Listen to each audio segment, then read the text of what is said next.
اس سارے کھڑاک میں جو سیاسی فائدہ اٹھا رہے ہیں وہ ہمارے وزیر اطلاعات و نشریات محترم فتح اللہ خان صاحب اٹھا رہے ہیں. وہ فرنٹ پہ نظر نہیں آ رہے ہیں لیکن بیک ڈور پہ ساری کہانی اس کی ہے. آپ کو ایسا لگتا ہے کہ بتا رہے ہیں، کہتے ہیں کہ جب امیر وقت نے دعویٰ خدا کا کر دیا، جانب دارالخلافہ داخلے بڑھنے لگے، کہ راجہ صاحب اگر عوامی ایشوز پہ، پبلک ایشوز پہ، عوام کے مفادات کے لیے، عوامی منصوبہ جات کے لیے، یا عوام کے ساتھ جو آج کل بجلی کا مسئلہ چل رہا ہے، پانی کا چل رہا ہے، اور دیگر جو ہیلتھ اور ایجوکیشن کے ایشوز ہیں، راجہ صاحب کو یادگار چوک پہ آ کے لوگوں کو جمع کر کے کہنا چاہتا تھا، بھائیو آپ لوگوں نے میرا انتخاب کیا تھا لیکن میری حد ختم ہو گئی ہے، میری کوئی سننے والا نہیں ہے، لہٰذا میں آپ سب کو گوارا کر چونکہ آپ نے مجھے منتخب کیا ہے تو میں مستعفی ہوتا ہوں.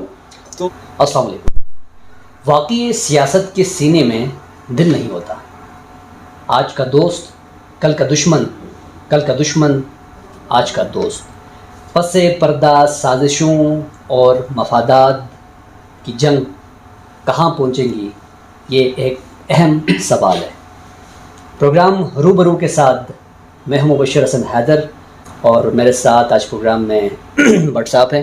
بٹ صاحب پہ ایک دفعہ آپ کا پھر سے شکریہ ادا کرتا ہوں کہ آپ نے ہمیں وقت دیا. سیاسی پارا چڑھا ہوا ہے اور سوال بہت اہم سوال ہے. لوگ جاننا چاہتے کیا راجہ زکریا علی خان مقپون اپنے موقف سے پیچھے ہٹ چکے ہیں؟ شکریہ حیدر. پہلی بات تو یہ ہے کہ راجہ زکریا علی خان مقپون صاحب جو ہے وہ ایک عوامی آدمی ہیں اور اسٹریٹ سے انہوں نے اپنی پولیٹکس کا آغاز کیا تھا. اور چونکہ جس طرح کہتے ہیں کہ سیاست کے لیے بتدریج جو ہے آپ کی ٹریننگ ہوتی ہے، مختلف اداروں سے ہوتے ہوئے مختلف لیول کے آپ پھر جو ہے نیشنل لیول پہ جاتے ہیں یا صوبائی سطح پہ جاتے ہیں. تو بدقسمتی سے ہمارے میکسیمم 80% جو سیاستدان ہیں وہ بلدیات سے پھر ڈسٹرکٹ کونسل، پھر جی بی کونسل یا جی بی اسمبلی تک انہیں جانا چاہتا. تو راجہ زکریا علی خان مقپون صاحب خوش قسمت ہیں کہ وہ پہلی مرتبہ انہوں نے الیکشن لڑا پاکستان تحریک انصاف کے ٹکٹ پہ باضابطہ، جس کو ہم پولیٹیکل ان کی لائف کا ذکر کریں، اور پھر سیدھے جو ہے اللہ تعالیٰ نے انہیں کامیابی دی اور پھر یہ منتخب ہو گئے اور اس کے بعد پھر سینئر وزیر بن گئے. اور سینئر وزیر کا جو دم چھلا ہم جس کو اگر کہیں تو وہ کس طرح لگا، یہ بھی ایک لمبی ڈیبیٹ ہے. لیکن اس وقت جو معاملات چل رہے ہیں ان کے لاسٹ ڈیز میں ایک ڈیلی پیپر ہے سلام میں اس کا بیان چھپا تھا جی کہ انہوں نے مستعفی ہونے کا اعلان کر دیا، اور اس ڈیٹ سے لے کر آج تک تقریباً 72 گھنٹے سے زیادہ کا وقت گزر چکا ہے، لیکن ریٹن ابھی تک راجہ زکریا صاحب نے اپنا استعفیٰ نامہ جو ہے وہ چیف منسٹر صاحب کو یا اسپیکر کو، یہ آئین کیا کہتا ہے یہ ایک الگ بات ہے، لیکن ذاتی طور پہ ہم سمجھتے ہیں کہ اسپیکر کو جانا چاہیے ایز اے ممبر اگر اس نے استعفیٰ دیا ہے، اگر ایز اے سینئر وزیر دیا ہے تو کیبنٹ کے جو چیف ہیں وہ تو چیف منسٹر صاحب ہیں، ان کے پاس جانا چاہیے تھا. لیکن آج کی ڈیٹ تک، بلکہ اب سے کچھ لمحے پہلے تک بھی ہم نے کچھ دوستوں سے کنفرمیشن کی کوشش کی یار کہ راجہ صاحب نے استعفیٰ دیا ہے، تو لیکن ان کا استعفیٰ تحریری طور پہ ابھی تک سامنے نہیں آیا ہے. اسی لیے ہم نے پچھلے پروگرام میں جو بات کی تھی کہ راجہ صاحب کا یہ ہیٹرک ہو رہا ہے استعفیٰ دینے کا، تو ماضی کی طرح جو ہے ہمیں بھی یہ اعلان لگتا ہے. لیکن ذاتی حیثیت جو ہے راجہ صاحب بھلے آدمی ہیں، اچھے آدمی ہیں، شریف آدمی ہیں، اور سچی بات یہ ہے کہ نوجوانوں میں سکردو میں تمام تر اپنی سیاسی کمزوریوں کے باوجود آج بھی ہم سمجھتے ہیں کہ اس کا دفاع کرنے کے لیے کچھ لوگ سوشل میڈیا پہ ہمیں متحرک نظر آتے ہیں. لیکن زمینی حقائق اور ہیں کہ آپ نے اگر استعفیٰ دینا تھا، آپ پبلک ایشوز پہ استعفیٰ دینا چاہ رہے تھے، تو آپ کے پاس تو یادگار چوک خالی تھا. ہم بڑے عرصے سے دیکھ رہے ہیں کہ یادگار شہدا جو ہے وہ خالی پڑا ہوا ہے. جو ماضی کی اپوزیشن جماعتیں یادگار شہدا کو آباد رکھے ہوئی تھی وہ آج کل اتفاق سے پی ٹی آئی کی شریک اقتدار ہیں، تو یادگار خالی تھا. ہمیں توقع یہ تھی بطور ایک سیاسی طالب علم کے یا ایک صحافتی طالب علم کے، ہمارا خیال یہ تھا کہ راجہ صاحب اگر عوامی ایشوز پہ، پبلک ایشوز پہ، عوام کے مفادات کے لیے، عوامی منصوبہ جات کے لیے، یا عوام کے ساتھ جو آج کل بجلی کا مسئلہ چل رہا ہے، پانی کا چل رہا ہے، اور دیگر جو ہیلتھ اور ایجوکیشن کے ایشوز ہیں، راجہ صاحب کو یادگار چوک پہ آ کے لوگوں کو جمع کر کے کہنا چاہتا، بھائیو آپ لوگوں نے میرا انتخاب کیا تھا لیکن میری حد ختم ہو گئی ہے، میری کوئی سننے والا نہیں ہے، لہٰذا میں آپ سب کو گوارا کر چونکہ آپ نے مجھے منتخب کیا ہے تو میں مستعفی ہوتا ہوں.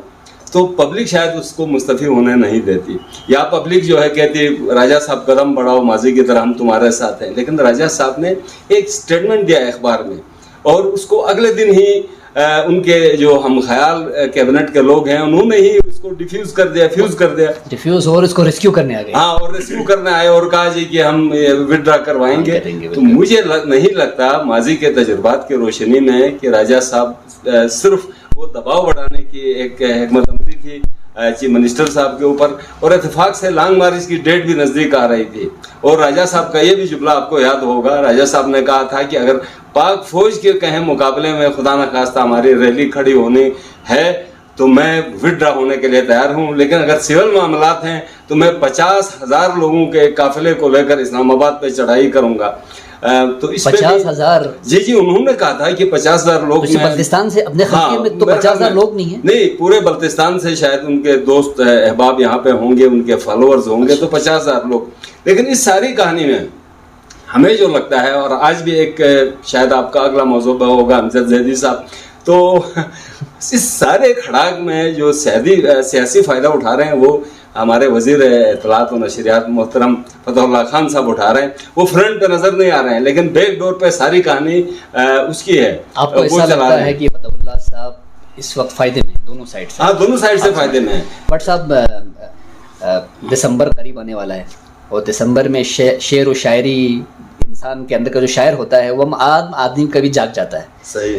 تو اب اسپیکر صاحب جو ہے شعر و شاعری کے زبان میں کچھ گفتگو کرنا چاہ رہے ہیں، کس کو سنانا چاہ رہے ہیں؟ کہتے ہیں کہ جب امیر وقت نے دعویٰ خدا کا کر دیا، جانب دارالخلافہ داخلے بڑھنے لگے، عزتیں اخبار کی شہ سرخیاں بننے لگیں، قوم کے سوداگروں کے حوصلے بڑھنے لگیں. یہ اسپیکر صاحب نے لاسٹ ٹائم پہ بہت ہی دبے الفاظ میں بہت زور دے کر یہ 2 مصرے انہوں نے ادا کی. اس میں آپ نے بڑی اچھی بات کی کہ میں نے فتح اللہ خان صاحب کا ذکر کیا تھا کہ راجہ زکریا صاحب کو فرنٹ پہ کر دیا اور بیک پہ انجوائے کر رہے ہیں. تو اس شعر و شاعری کی محفل میں بھی فتح اللہ صاحب زیادہ تالیاں بجا رہے ہیں، داد بھی دے رہے تھے، اور زیادہ داد دے رہے ہیں، منشوں کو تاؤ بھی وہی دے رہے ہیں. اور امجد زیدی صاحب نے ایک شعر جو فاصلے بڑھنے والا شعر کہا، اور یہ حسب حال بھی ہے کہا. تو یہ 2.5 سال کا ہم نے، بلکہ آج بھی ہم نے کسی دوست سے بات کی تھی، ان کا کہنا تھا کہ اگر خان صاحب 5 سال پورے کرتے ہیں تو 5 سال کے سینیریو میں انہوں نے 2.5 سال کا جو ہے نا وہ ایگریمنٹ کیا تھا. 2.5 سال یہ کریں گے اور 2.5 سال جو ہے نذیر ایڈوکیٹ صاحب کریں گے. اور اب امجد زیدی صاحب کا یہ سٹانس ہے کہ بھائی خان صاحب کو تو 5 سال پورے نہیں ملے ہیں، تو 3 سال 7 مہینے ملے ہیں خان صاحب کو. تو ہمیں بھی چونکہ آگے 23 میں اگر الیکشن ہونے کے جو امکانات نظر آتے ہیں، تو اس تناظر میں وہ کہتے ہیں جی کہ میں وڈرا کیوں کروں؟ اگر خان صاحب 5 سال پورے کرتے تو میں 2.5 سال کی قربانی دیتا. اب خان صاحب کو پورے 5 سال نہیں ملے ہیں تو میں بھی وڈرا ہونے کے لیے تیار نہیں ہوں. لیکن جو ایک سیاسی فضا ہم مجموعی طور پہ دیکھ رہے ہیں گلگت بلتستان حکومت کے اندر جو لوگ بیٹھے ہیں، جو کبھی چیف منسٹر صاحب کی کچن کیبنٹ کے لوگ تھے، ان کی یہ شعر و شاعری، ان کا یہ جو ہے استعفیٰ نامے دینا، یہ صرف اور صرف میں سمجھتا ہوں ذاتی طور پہ پبلک میں ذرا اپنی ہمدردی بڑھانے. چونکہ ان کا کوئی ایسا پروجیکٹ، وہ کہ راجہ زکریا صاحب کے بڑے پروجیکٹ سوشل میڈیا پہ چل رہے ہیں کہ فلاں یہ راجہ زکریا صاحب کا تھا فلاں، اور اس میں سے سچی بات یہ ہے کچھ پروجیکٹ تو پاکستان پیپلز پارٹی کے زمانے کے ہیں جس کو انڈوز کیا مسلم لیگ نون نے بھی، اور کچھ جو ان سے رہ گیا. شہر کی ریکارپیٹنگ کا جو اولین منصوبہ تھا یہ پاکستان پیپلز پارٹی کا تھا. یہ 2012-13 میں یہ پروگرام شروع ہوا تھا. کچھ فنڈز کی وجہ سے، کچھ اور ایشوز کی وجہ سے لیکن پہنچا. میں آپ کو روکتا ہوں، لیکن یہاں پر اگر ہم سی ایم صاحب کو کریڈٹ نہ دیں تو زیادتی ہو جائے گی، کیوں ان کی ذاتی دلچسپی کی وجہ سے یہ پروجیکٹ جو ہے نا اور یہ منصوبہ جو ہے ان ٹائم صاحب دیکھیں نا. سی ایم صاحب جب پہلی مرتبہ بلتستان وزٹ پہ آئے تھے، دیکھیں یہ ایک الگ موضوع کی طرف ہم جا رہے ہیں، پھر بھی میں فوری طور پر بتا دوں کہ سی ایم صاحب جب پہلی مرتبہ بلتستان کی وزٹ پہ آئے تو یہاں پہ گھڑے جو ہے PWD والے مٹی سے بھر رہے تھے. رپورٹ بھی کیا تھا جی، سکردو ٹی وی نے اس پہ رپورٹ بھی بنائی تھی، اور اسی رپورٹ کا انہوں نے نوٹس بھی لیا تھا. اور پھر جو ہے پبلک کی ڈیمانڈ بھی تھی، ہماری سول سوسائٹی کی، منتخب نمائندوں کی، سینئر وزیر صاحبان کی، سب کی تھی، تو یہ سڑک بن گئی. لیکن منصوبے کا آغاز یہ پاکستان پیپلز پارٹی نے کیا تھا. اگر آپ کی میموری بھی اگر کام کر رہی ہے تو یہ آپ ہوں گے. اس کو مسلم لیگ نون نے بھی فنڈنگ کی اس پروجیکٹ کے لیے، انٹرنل سڑکوں کی بہتری کے لیے. اور لاسٹ جو ٹھپا لگایا وہ خالد خورشید صاحب نے لگایا کہ انہوں نے بجٹ جو ہے